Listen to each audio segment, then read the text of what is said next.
नमस्कार. श्री निसर्गदत्त महाराज एक चिंतन संकलन. श्री निसर्गदत्त महाराज एक चिंतन संकलन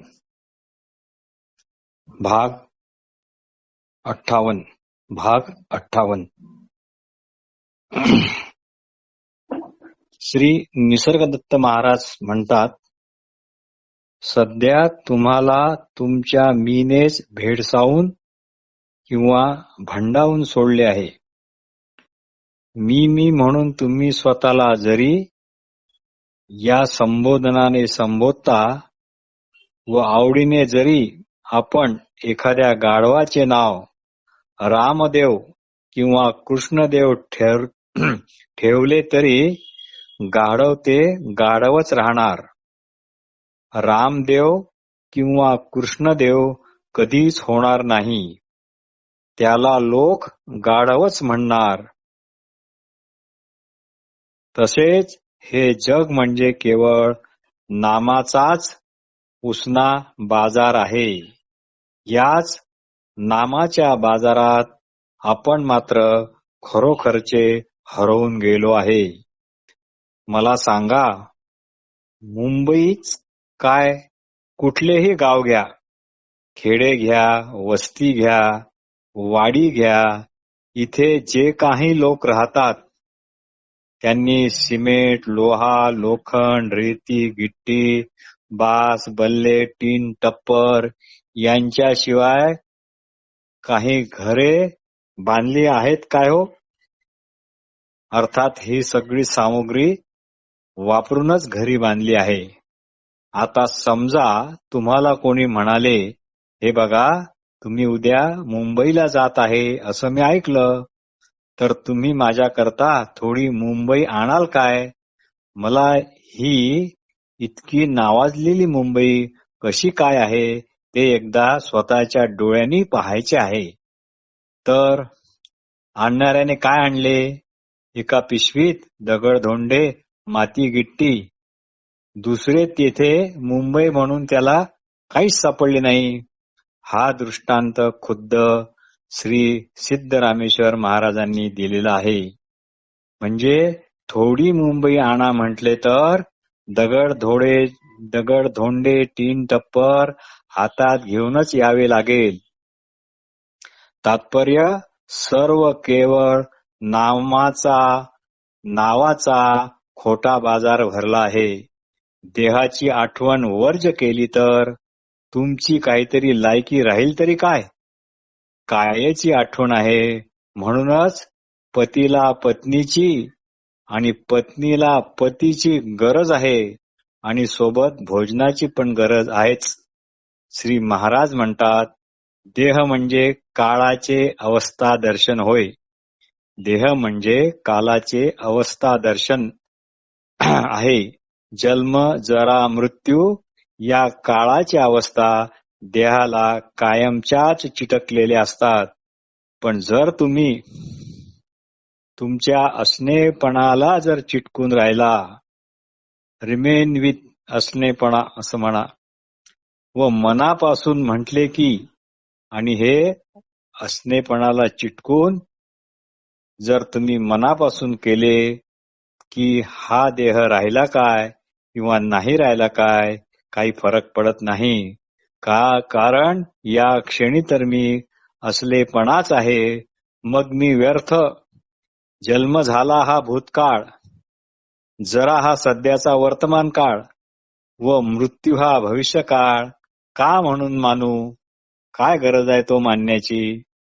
माझ्या दृष्टीने मी देह आहे ही पण देहबुद्धी आहे, व मी देह नाही ही पण देहबुद्धीच आहे.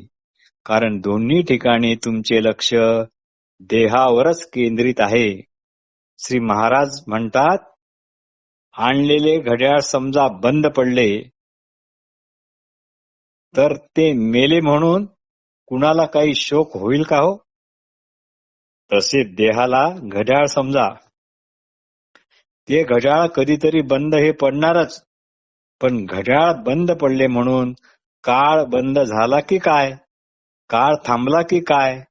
तसेच कितीही देह आले आणि कितीही देह गेले तरी सर्वांच्या ठिकाणी मी आहे किंवा स्वतःचा असलेपणा आहे तो सर्व काळ अगदी तसाच्या तसाच ताजा तवानाच आहे, त्याला नाही असे होणे नाही.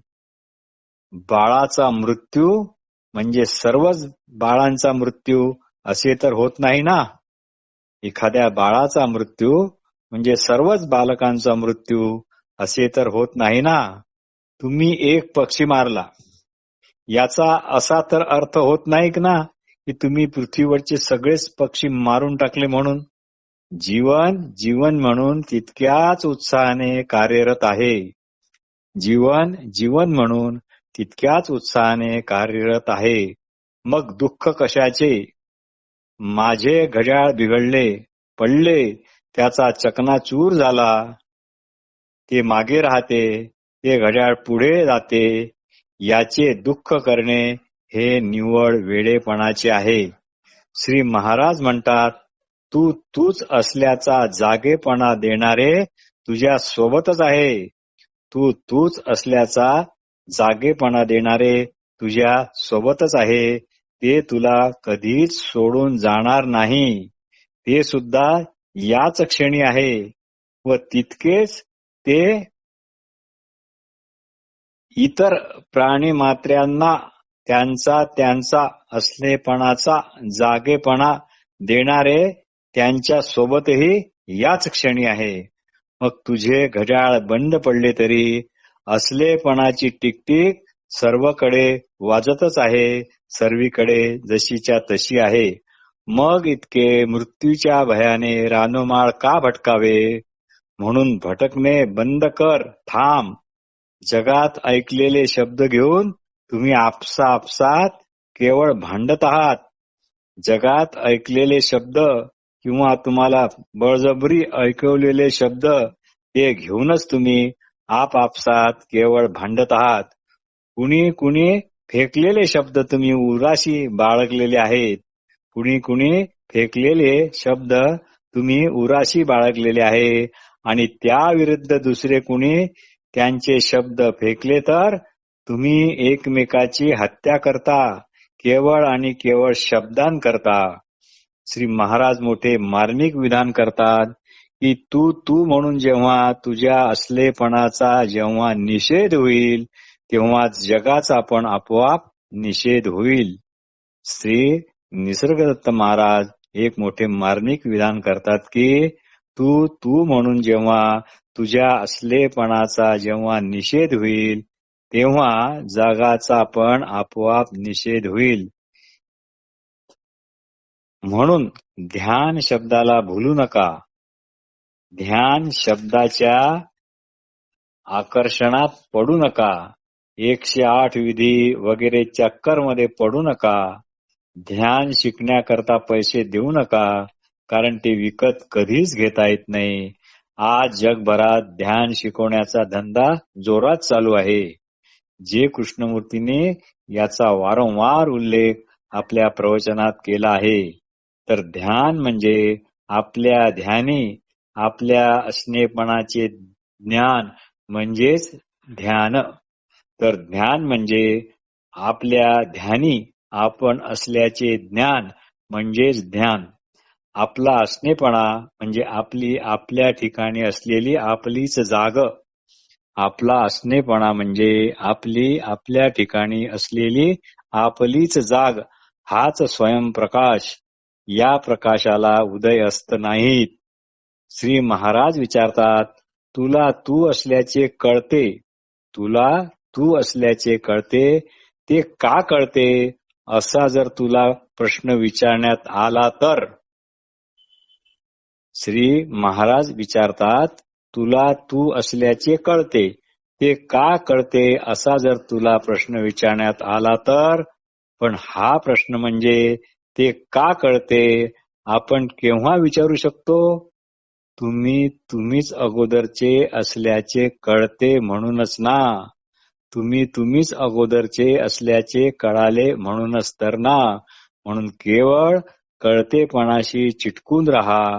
तिथे तुलाच होयपणा नाहीतर जगाला होयपणा कुठून येणार? जिथे तुला जर होयपणा नाही तर जगाला पण होयपणा कुठून येणार? श्री महाराजांची अशी विलक्षण व अगदी नवीन पण भेदक अशी भाषा शैली प्रथमच ऐकायला मिळते. त्यांनी सर्व पारंपरिक शब्दांना पार नकार दिला आहे. कारण हे पारंपरिक शब्द आता फारच गुळगुळीत झाले आहे. त्यावरून फारच घसरगुंडी होते.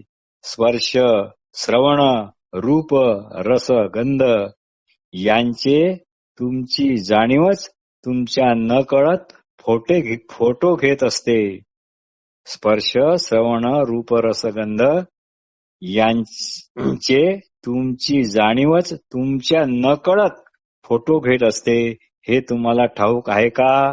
तुम्हाला तुमचेच काही कळत नाही, पण कर्म मी केले असा तुम्ही बऱ्या वाईट कर्माचा मिथ्या अभिमान व्यर्थ बाळगता.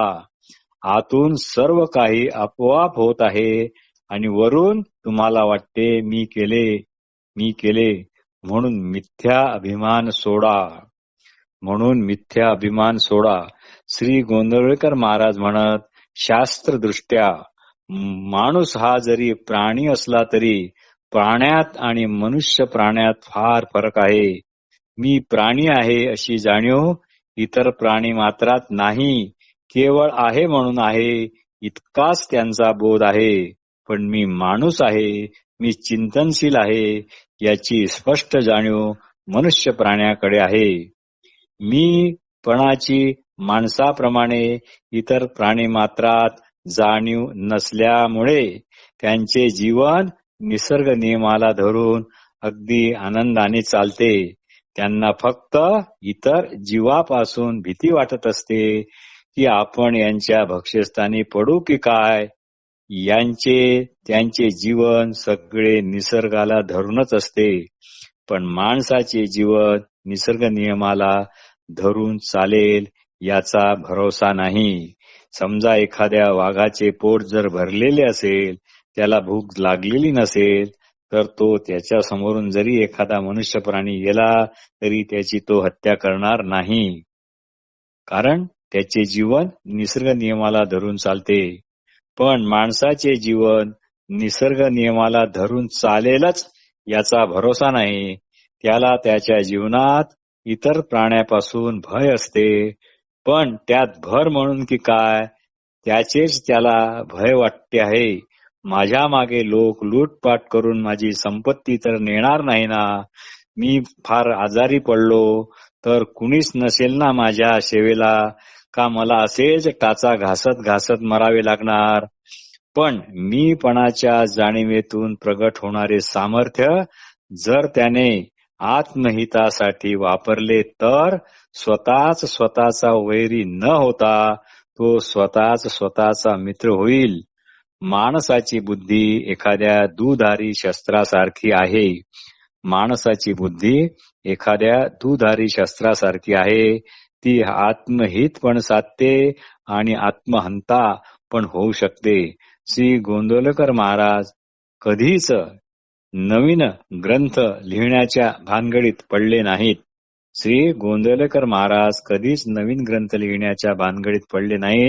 म्हणून काय त्यांच्या ठिकाणी प्रतिभा नव्हती? त्यांच्याजवळ असे आपले स्वतःचे सांगण्याचे सामर्थ्य नव्हते. ते म्हणत नाथ भागवत, दासबोध, ज्ञानेश्वरी, तुकारामाची गाथा हे सगळे ग्रंथ अगोदरचेच आहेत. त्यात अजून भर कशाला? स्वतःचा मोठेपणा व विद्वत्ता दाखविण्याकरता अजून वेगळे काही असे काय सांगणार आपण? किल्लीने कुलूप उघडून सरळ खोलीत जाणे सोपे की भिंतीवर कसे बसे चढून, उतरत्या छपरावर कसा तसा तोल सांभाळून, छपराला मोठे छिद्र पाडून, वरून परत त्या छिद्रातून खाली इतक्या उंचीवरून खोलीत उडी मारणे सोपे? हे तुम्हीच ठरवा. म्हणून मीपणाचे सामर्थ्य म्हणजेच आपला असणेपणा, त्यालाच चिटकून राहा. जे कृष्णमूर्ती म्हणतात, एक व्हॉट इज हे नेहमी बदलत राहते आणि एक व्हॉट इज हे असलेपणाच्या रूपात असते. कोणत्याही व्हॉट इजशी चिटकून राहिले तर म्हणजे रिमेन विथ व्हॉट इज राहिले तर लाभ हा सारखाच मिळतो. श्री सिद्ध रामेश्वर महाराज म्हणत, सद्गुरु बोध म्हणजेच ते तू आहेस. सद्गुरु बोध म्हणजेच ते तू आहेस हे मनापासून पटले. नुसते कुणी सांगते म्हणून नाही, तर जर ते मनापासून पटले तर चारी देहांचा निराश, निराश शब्द महत्वाचा आहे. तर चारी देहांचा निराश असे बरेच चार आहेत. तर चारी देहांचा निराश होतो आणि मग उरते फक्त स्वस्वरूप. मग उरते फक्त स्वस्वरूप म्हणजेच आपल्या असणेपणाकडे निरंतर लक्ष. हे सर्वच प्राणीमात्रांना ठेवता येते. जशी झोप ही गरीब श्रीमंतांना सारखीच ताजेतवानी करणारी असते. जशी झोप ही श्रीमंतांना आणि गरिबांना सारखीच ताजीतवानी करणारी असते.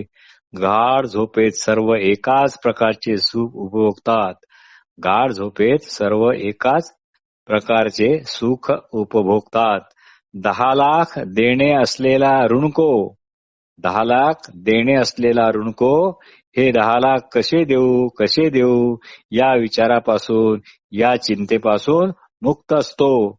व 10 लाख येणे असलेला धनको हे 10 लाख मला मिळतील की नाही, हे 10 लाख माझे बुडतील की काय या चिंतेपासून गाढ झोपेत तसाच मुक्त असतो. महापापी व दुराचारी, योगी जपी तपी ब्रह्मचारी गाढ झोपेत मात्र सारखेच लोळण घेत असतात. अर्थात म्हणजेच बेफिकीर असतात. नमस्कार.